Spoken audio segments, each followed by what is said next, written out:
നമസ്കാരം. ഭാരത് ലൈവിലേക്ക് സ്വാഗതം. നമസ്കാരം ശ്രീധരപ്പിള്ളെ. നമസ്കാരം രാജേഷ്, പറഞ്ഞു.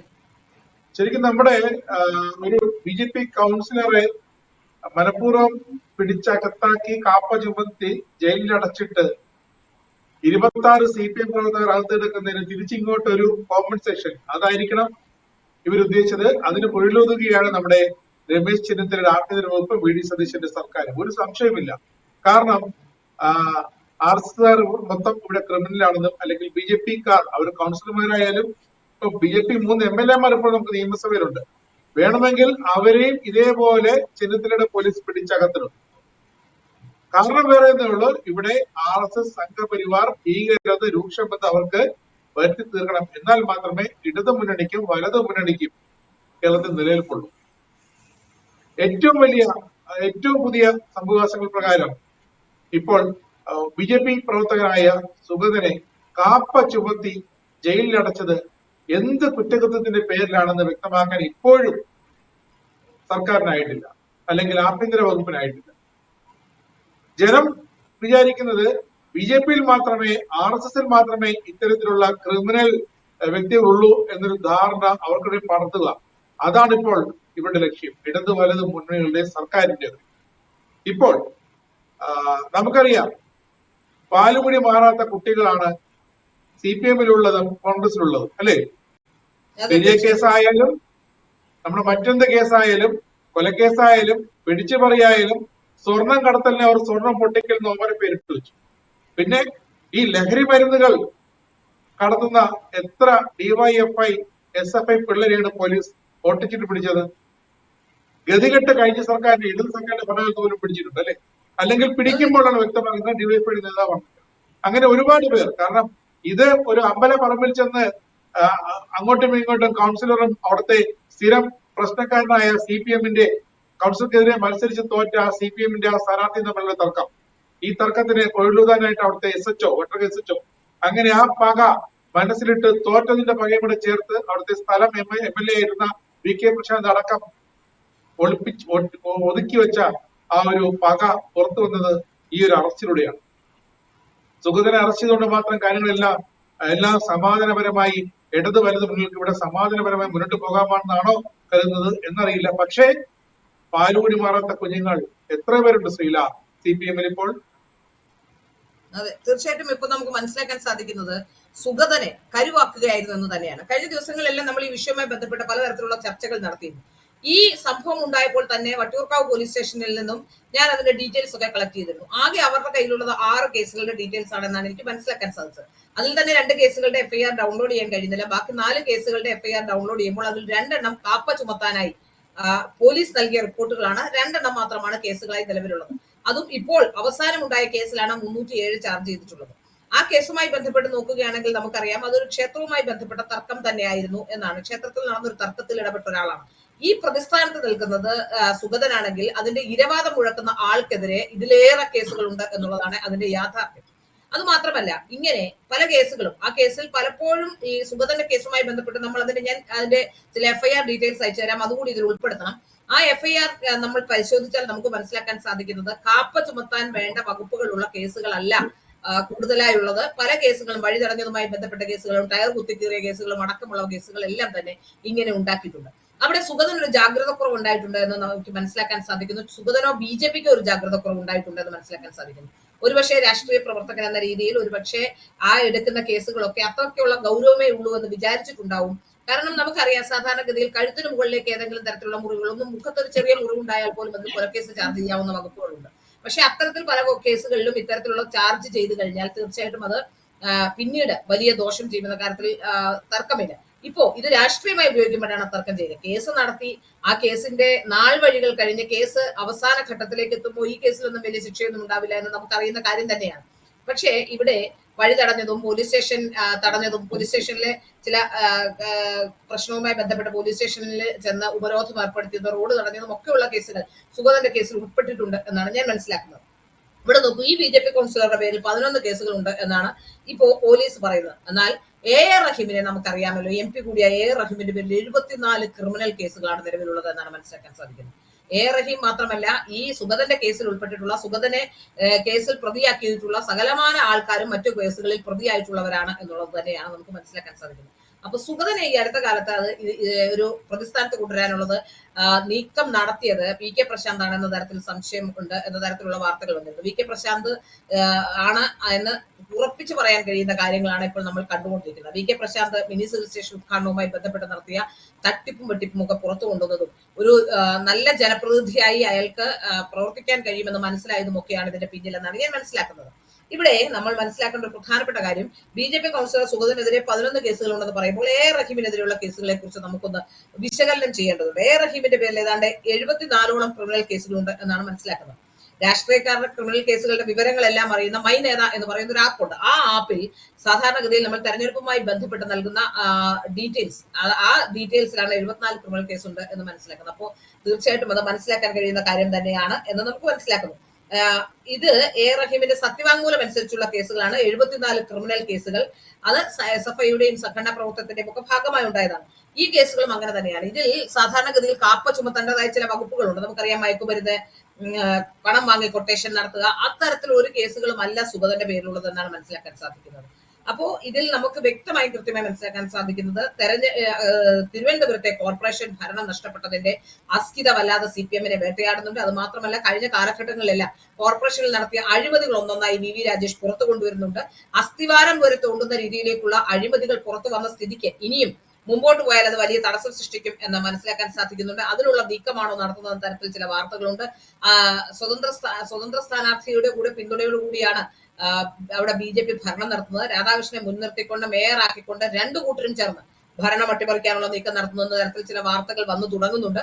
അതിൽ യാഥാർത്ഥ്യം എന്താണെന്ന് അറിയില്ല. ഏതായാലും രാധാകൃഷ്ണനുമായിട്ട് എനിക്ക് സംസാരിക്കാൻ കഴിഞ്ഞിട്ടില്ല. അങ്ങനെ ഒരു നീക്കം നടത്തുന്നുണ്ട് എന്നാണ് മനസ്സിലാക്കാൻ സാധിക്കുന്നത്. ഇതിൽ ഈ എ റഹീമിന്റെ കേസുകളുമായി ബന്ധപ്പെട്ട് പറയുകയാണെങ്കിൽ സത്യത്തിൽ ആലോചിച്ച് നോക്കുക. എ റഹീമിന്റെ കേസുകൾ നിയമവിരുദ്ധമായി സംഘം ചേരൽ, അങ്ങനെ 63 കേസുകളാണ് എ റഹീമിന്റെ പേരിലുള്ളത്. പൊതുവഴി തടസ്സപ്പെടുത്തിയ കേസുകൾ 66 കേസുകൾ.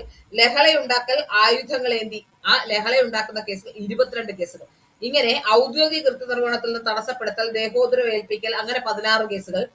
പ്രധാനപ്പെട്ട മറ്റു വിവരങ്ങൾ, 2014 കേസ് ഉമ്മൻചാണ്ടി സർക്കാരിന്റെ വിദ്യാഭ്യാസ നയങ്ങൾക്കെതിരെയുള്ള സമരവുമായി ബന്ധപ്പെട്ട് റഹീമിനെയും സ്വരാജിനെയും Thiruvananthapuram judicial first class magistrate കോടതി തടവിന് ശിക്ഷിക്കും വരെ വിധിച്ചിട്ടുണ്ട്. അപ്പോൾ അതാണ് നമുക്ക് മനസ്സിലാക്കാൻ സാധിക്കുന്നത്. ശരിക്കും പറഞ്ഞാൽ കാപ്പ ചുമത്തേണ്ടത് എ റഹീമിനെതിരെയാണ്, അല്ലെങ്കിൽ IP ബിനുവിനെതിരെ, അങ്ങനെ നിരവധി പേർക്കെതിരെ ഈ സാധാരണ സുഗതനെതിരെ ചുമത്തിയ വകുപ്പുകൾ പ്രകാരം കാപ്പ ചുമത്തണമെങ്കിൽ ഈ വകുപ്പുകളെല്ലാം പ്രകാരം എ റഹീമിനെ IP ബിനുവിനും ഒക്കെ എതിരെ BJP ഓഫീസിലേക്ക് ബോംബർ കേസിലെ പ്രതിയാണ് IP ബിനു. അപ്പോ ഇങ്ങനെയുള്ള കേസുകൾ, അതായത് ഇത്തരം കേസുകളാണ് കാപ്പ നിയമത്തിന്റെ പരിധിയിൽ വരുന്ന കേസുകളുള്ളത് ഇവരുടെയൊക്കെ പേരിലാണ് എന്നാണ് നമുക്ക് മനസ്സിലാക്കാൻ സാധിക്കുന്നത്. രാഷ്ട്രീയ സ്വാധീനം ഉപയോഗിച്ചുകൊണ്ട് അവയെ കട്ടിമറിക്കപ്പെടുകയും ഒരു ജനപ്രതിനിധിയെ ഇല്ലാതാക്കാനുള്ള നീക്കമാണ് നടത്തുന്നതെന്ന് നമുക്ക് വ്യക്തമായി മനസ്സിലാക്കാൻ സാധിക്കുന്നുണ്ട്. 2017 കേസ് ഈ റഹീമിനെ സംബന്ധിച്ചാണെങ്കിൽ കേരള യൂണിവേഴ്സിറ്റി സെന്ററിന് ഗേറ്റിന് മുന്നിൽ വെച്ച് പ്രൊഫസറെ തടഞ്ഞു വെച്ച് ഉപദ്രവിച്ചു എന്ന പരാതി. ഈ പരാതികളൊക്കെ അന്ന് 2016 മുതൽ പിണറായി വിജയൻ സർക്കാരിനെ ഭരിക്കുന്നത് ഭരണത്തിന്റെ ഒരു മുഴുവൻ കുങ്കുമൊക്കെ കൈവച്ചിട്ടാണ് അല്ലേ? തീർച്ചയായും അതെ, തീർച്ചയായിട്ടും അതിൽ അറസ്റ്റ് വാറന്റ് വരെ ഉണ്ടെന്നാണ് മനസ്സിലാക്കാൻ സാധിക്കുന്നത്. അപ്പോൾ ഇതൊക്കെ ഉള്ള പ്രതികൾ കൂടെ നിൽക്കുമ്പോഴാണ് ED ആക്രമിച്ച കേസിലെ ആറുമാനൂരെ കൗൺസിലർ ഉണ്ണികൃഷ്ണനെ ഇതുവരെ അറസ്റ്റ് ചെയ്തിട്ടില്ല എന്നാണ് മനസ്സിലാക്കാൻ സാധിക്കുന്നത്. അപ്പൊ ഇതിലൊക്കെ CPM-ന് അനുകൂലമായ രീതിയിൽ ഇപ്പോഴത്തെ കോൺഗ്രസ് സർക്കാരും ആ നില തന്നെ പിന്തുടരുന്നു എന്നാണ് നമുക്ക് മനസ്സിലാക്കാൻ സാധിക്കുന്നത്. SFI DYFI കാലത്ത് നടത്തിയ അക്രമങ്ങളുടെ പേരിൽ നിരവധി കേസുകൾ എ റഹീമിനെതിരെ ഉണ്ട്. അതിൽ ഏറ്റവും പ്രമാദമായ കേസ് കേരള യൂണിവേഴ്സിറ്റിയിലെ പ്രൊഫസറായിരുന്ന TV വിജയലക്ഷ്മിക്കെതിരെയുള്ള കേസാണ്. കേരള യൂണിവേഴ്സിറ്റിയിലെ സ്റ്റുഡന്റ് സർവീസ് ഡയറക്ടറായി ചാർജ് ഉണ്ടായിരുന്ന പ്രൊഫസർ വിജയലക്ഷ്മി, അവർക്കെതിരെ അതിക്രമം നടത്തിയ കേസുകളുണ്ട്. അങ്ങനെ ഈ കേസുകളൊന്നും മൊത്തം പഠിച്ചു പറയാൻ പറ്റത്തില്ല. അതുകൊണ്ടാണ് ടൈപ്പ് ചെയ്ത് വെച്ചിരിക്കുന്ന ഒന്നും നോക്കിയിട്ടാണ് ഞാൻ പറയുന്നത്. അതുകൊണ്ടാണ് കാരണം നോക്കി പറയാനേ വഴിയുള്ളൂ. അത്രയധികം കേസുകൾ എ റഹീമിന്റെ പേരിലുണ്ട്, നമുക്ക് ഓർത്തിരിക്കാൻ ബുദ്ധിമുട്ടാണ്. അതുകൊണ്ടാണ് SFI യൂണിയൻ ഭരിക്കുന്ന സമയമായതിൽ കുട്ടികൾ സ്റ്റുഡന്റ് സർവീസ് ഡയറക്ടറായിരുന്ന പ്രൊഫസറുടെ കയ്യിൽ നിന്നും വൻ തുക വാങ്ങി ധൂർത്തടിക്കുക പതിവായിരുന്നു. ഇത് കോടികളുടെ ബാധ്യതയാണ് SFI യൂണിയൻ അങ്ങനെ തന്നെ ഉണ്ടാക്കിയത്. ഇത് കാരണം സ്റ്റുഡന്റ് സർവീസ് ഡയറക്ടറായി ചുമതലയേറ്റ പ്രൊഫസർമാരുടെ പെൻഷൻ യൂണിവേഴ്സിറ്റി തടഞ്ഞു വെക്കുക പതിവുണ്ടായിരുന്നു. ഈ അപകടം മനസ്സിലാക്കിയ പ്രൊഫസർ വിജയലക്ഷ്മി വിദ്യാർത്ഥി യൂണിയൻ നേതാക്കളെ വിളിച്ച് താൻ നൽകുന്ന പണത്തിന്റെ വൗച്ചറും ബില്ലുകളും നൽകണം എന്ന് പറഞ്ഞു. ഇത് അവരെ ചൊടിപ്പിച്ചു. ഒരു ദിവസം പ്രോ വൈസ് ചാൻസലറുടെ മുറിയിൽ വെച്ച് പ്രൊഫസർ വിജയലക്ഷ്മിയെ DYFI നേതാവായ എ റഹീമിന്റെ നേതൃത്വത്തിൽ വിദ്യാർത്ഥികൾ 40-ൽ പരം SFI വിദ്യാർത്ഥികളെയും കൂട്ടിക്കൊണ്ട് അകത്ത് ഓഫീസിനകത്തിട്ട് പുറത്തു നിന്ന് പൂട്ടുകയും ചെയ്തു. അങ്ങനെ 40-ൽ പരം SFIക്കാരെ കോളേജിന് പുറത്തുള്ള ഗുണ്ടാ സ്വഭാവമുള്ള ചില യുവതികൾ മുറിയിൽ കയറി ടീച്ചറെ 3 മണിക്കൂറോളം ഉപരോധിച്ചു, മാനസികമായി ശാരീരികമായി പീഡിപ്പിച്ചു എന്നതാണ് കേസ്. അന്ന് റഹീം പറഞ്ഞു കൊന്നുകളയുമെന്നാണ്, ഒരു അധ്യാപകരെ പോലും കൊന്നുകളയുമെന്ന് പറയുന്ന രീതിയിലേക്ക് കാര്യങ്ങൾ മാറി. പച്ചത്തെറി വിളിച്ചു പറഞ്ഞു. അങ്ങനെ പ്രൊഫസർ വിജയലക്ഷ്മിയെ വളഞ്ഞ പെൺകുട്ടികളും എല്ലാം ചേർന്ന് ടീച്ചറുടെ ചെവിയിൽ പച്ചത്തെറികൾ വിളിച്ചിരുന്നു. അങ്ങനെ സൂചി കൊണ്ട് ശരീരത്തിൽ കുത്തി, മുടി പിടിച്ച് വലിച്ചു. തന്റെ ജീവിതത്തിൽ ഇത്തരം ഒരു കൈപ്പേറിയ അനുഭവം ആദ്യമാണ് എന്ന് ഈ ടീച്ചർ പറയുന്നു. ഏതായാലും അവർ വീണ്ടും അത് നമുക്കറിയാലോ, അന്ന് CPM ആണ് ഭരണത്തിലുള്ളത് എന്നുള്ളത് കൊണ്ട് അവർക്ക് നീതി കിട്ടിയിട്ടില്ല എന്നാണ് മനസ്സിലാക്കാൻ സാധിച്ചത്. അവർ കോടതിയിൽ പോയാണ് റഹീമിനും കൂട്ടർക്കുമെതിരെ കേസ് കൊടുത്തത്, പോലീസിൽ വിശ്വാസമില്ലാത്തത് കൊണ്ട് തന്നെ. പക്ഷേ രാഷ്ട്രീയ സ്വാധീനം ഉപയോഗിച്ച് വർഷങ്ങളായി കേസ് എങ്ങും വിചാരണയ്ക്ക് പോലും എടുക്കാതെ ഇങ്ങനെ എടുത്ത് വെച്ചുകൊണ്ടിരിക്കുകയാണെന്നാണ് മനസ്സിലാക്കാൻ സാധിക്കുന്നത്.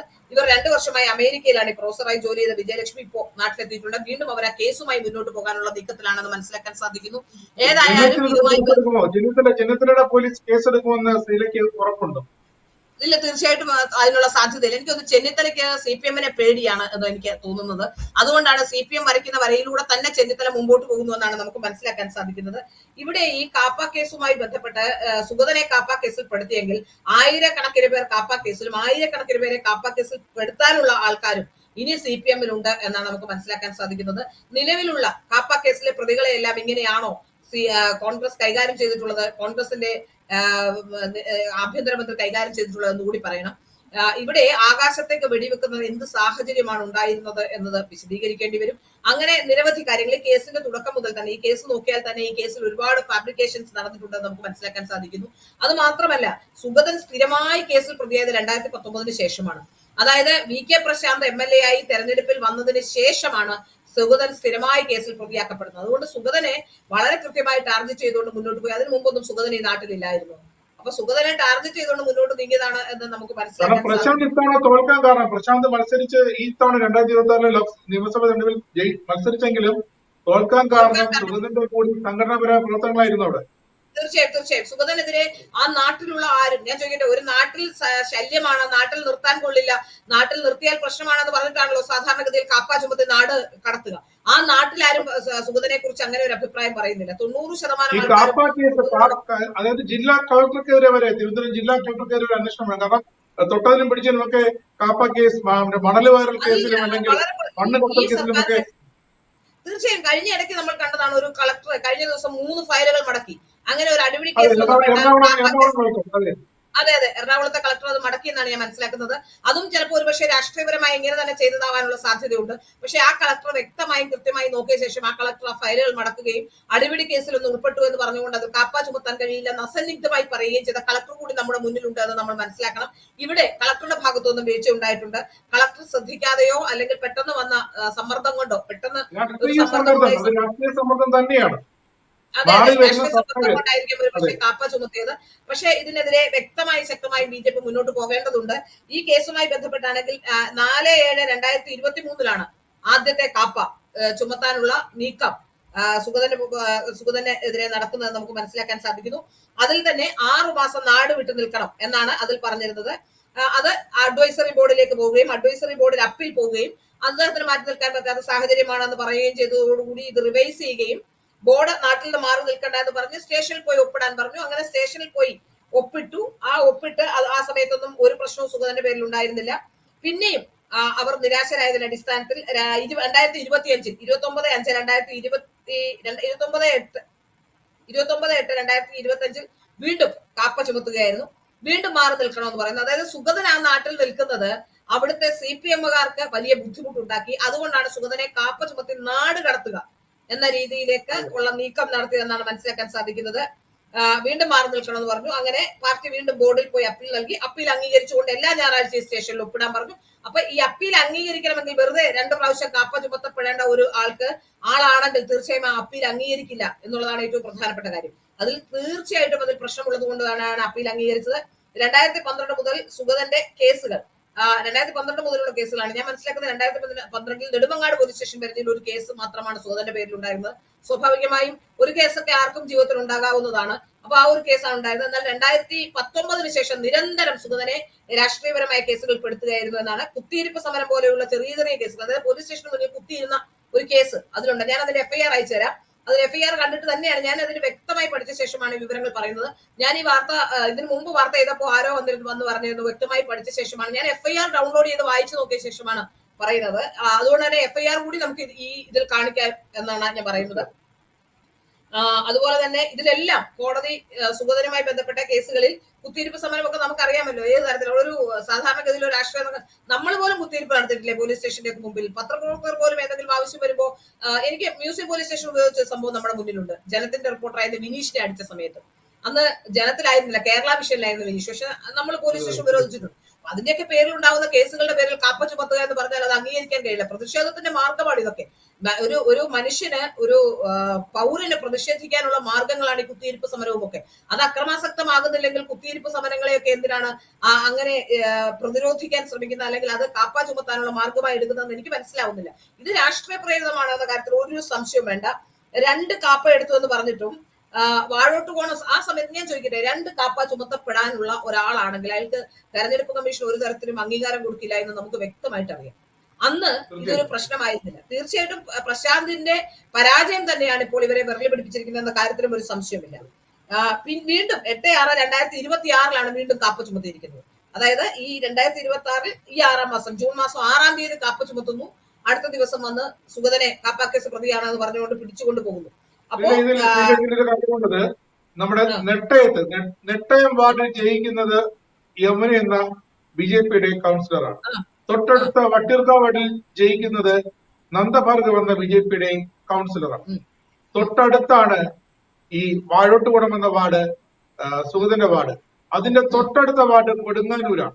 ആ കൊടുങ്ങാനൂരാണ് നമ്മുടെ മേയർ BB രാജേഷ് ജയിച്ചു വന്നത്. അപ്പോൾ ഇതെല്ലാം 7 വാർഡുകൾ ഒരുമിച്ച് BJP വട്ടിയൂർക്കാവ് മണ്ഡലത്തിലെ 8 വാർഡുകളിൽ BJP കൃത്യമായി ജയം ഉറപ്പിച്ചു മുന്നോട്ട് പോയി. അപ്പോൾ ആ വിജയത്തിൽ അസ്വസ്ഥത ബാധിച്ച CPM-കാർ തന്നെയാണ് ഈ ഒരു നീക്കത്തിന് പിന്നിൽ. അതെ, തീർച്ചയായിട്ടും ഇത് വളരെ CPM-കാരാണെന്നുള്ളതിന് വ്യക്തമായിട്ട് നമുക്ക് അറിയാവുന്ന കാര്യമാണ്. അതായത് മണ്ണ് മാഫിയക്കെതിരെ സമരം ചെയ്തതിനെ തിരിച്ച് ടിപ്പർ മുതലാളി അടിച്ചു എന്ന് പറഞ്ഞ് കേസെടുക്കുകയും അതിൽ ഒന്ന് കോടതി മുൻകൂർ ജാമ്യം കൊടുക്കുകയും ചെയ്തു, മറ്റൊന്ന് സ്റ്റേഷൻ ജാമ്യം. അതിന് അത്ര ഉണ്ടായിരുന്നുള്ളൂ. ഈ ഒരു ചന്ദ്രമോഹനെ ഭീഷണിപ്പെടുത്തി എന്ന് പറഞ്ഞിട്ട് ഒരു കേസ് എടുത്തിട്ടുണ്ട് ഈ പറയപ്പെടുന്ന സുഗതനെതിരെ. പരാതിയില്ല എന്ന് ചന്ദ്രമോഹൻ പറഞ്ഞതാണ്, എന്നിട്ടും കേസ് എടുക്കുകയായിരുന്നു. ഈ കേസുകളൊക്കെ വെച്ചുകൊണ്ട്, അതായത് ഇതിൽ നമുക്ക് മനസ്സിലാക്കാൻ സാധിക്കുന്നത് സുഗതനെ കുരുക്കാനുള്ള ആസൂത്രിതമായ ശ്രമം നടന്നിട്ടുണ്ട് എന്ന് തന്നെയാണ്. അപ്പോ സുഗതൻ ഒരുപക്ഷെ ഒരു രാഷ്ട്രീയക്കാരനായതുകൊണ്ടോ ജനപ്രതിനിധി ആയതുകൊണ്ടോ സുഗതന്റെ ആത്മവിശ്വാസം കൊണ്ടോ സുഗതൻ ഒരുപക്ഷെ ഇതിനെല്ലാം തിരിച്ച് കേസ് കൊടുക്കുകയോ അന്ന് തന്നെ ഇത് കണ്ടസ്റ്റ് ചെയ്യുകയോ ചെയ്യേണ്ടതായിരുന്നു എന്ന അഭിപ്രായമാണ് എനിക്കുള്ളത്. ഒരുപക്ഷെ സുഗതന് പറ്റിയ അബദ്ധവും അത് തന്നെയാണ്. സുഗതൻ BJP-യിലേക്കാണ് ഏറ്റവും വലിയ പോരായ്മ. സുഗതൻ മറ്റേത് പാർട്ടിയിലാണെങ്കിലും ഒരു RSP പോലുള്ള ചെറിയ പാർട്ടിയിലാകുമ്പോഴും എങ്കിൽ പോലും സപ്പോർട്ട് ചെയ്യാൻ പിന്നിൽ നേതാക്കളുണ്ടായിരുന്നു. ഇത് BJP-യിലായതുകൊണ്ട് തൻകാര്യം സിന്ദാബാദ് എന്ന് പറയുന്ന സ്ഥിരം സംസ്ഥാന നേതൃത്വം നിയമപരമായി നേരിടുന്നു എന്നാണ് പറയുന്നത്. പക്ഷെ അത് എത്രത്തോളം ആത്മാർത്ഥതയുള്ള ഒരു സമീപനമാണെന്ന് എനിക്കറിയില്ല. കാരണം ഇത്രയും ദിവസം കഴിഞ്ഞ ശേഷമാണ് അതിനെ വിയൂർ സെൻട്രൽ ജയിലിലേക്ക് പിറ്റേ ദിവസം തന്നെ സത്യത്തിൽ കേസിന്റെ ഡീറ്റെയിൽസ് എടുത്തുകൊണ്ട് കോടതിയിലേക്ക് പോകേണ്ടതായിരുന്നു. വിയൂർ സെൻട്രൽ ജയിൽ വരെ എത്തിക്കഴിഞ്ഞിരിക്കുന്നു എന്നാണ് മനസ്സിലാക്കാൻ സാധിക്കുന്നത്. ഇനി കോടതി അതിന്റെ നടപടിക്രമങ്ങൾ അനുസരിച്ച് കാര്യങ്ങൾ ചെയ്യുമായിരിക്കും. പക്ഷെ എന്ന് പറഞ്ഞാലും അതൊരു ജനങ്ങളുടെ ഇടയിൽ അതൊരു അവമതിപ്പുണ്ടാക്കാനുള്ള സാഹചര്യം ഉണ്ടാക്കി എന്നാണ് മനസ്സിലാക്കാൻ സാധിക്കുന്നത്. സുഗതൻ കുറച്ച് കഴിവുള്ള ഒരാളാണ്, അല്ലെങ്കിൽ സുഗതൻ കുറച്ച് മുമ്പോട്ട് പോകാൻ സാധ്യതയുള്ള ഒരു നേതാവാണെന്നതിന്റെ അടിസ്ഥാനത്തിലൊക്കെ ആയിരിക്കാം. എനിക്കറിയില്ല എന്താണ് അതിന്റെ റീസൺ എന്ന് മനസ്സിലാവുന്നില്ല. ഏതായാലും സുഗതന്റെ കേസ് പഠിക്കുമ്പോൾ നമുക്ക് മനസ്സിലാക്കാൻ സാധിക്കുന്നത് ഇതിൽ കൃത്യമായി തന്നെ CPM-ന്റെ ഇടപെടൽ ഉണ്ടായിട്ടുണ്ട്, VK പ്രശാന്തിന്റെ ഇടപെടൽ ഉണ്ടായിട്ടുണ്ട് എന്ന് തന്നെയാണ്.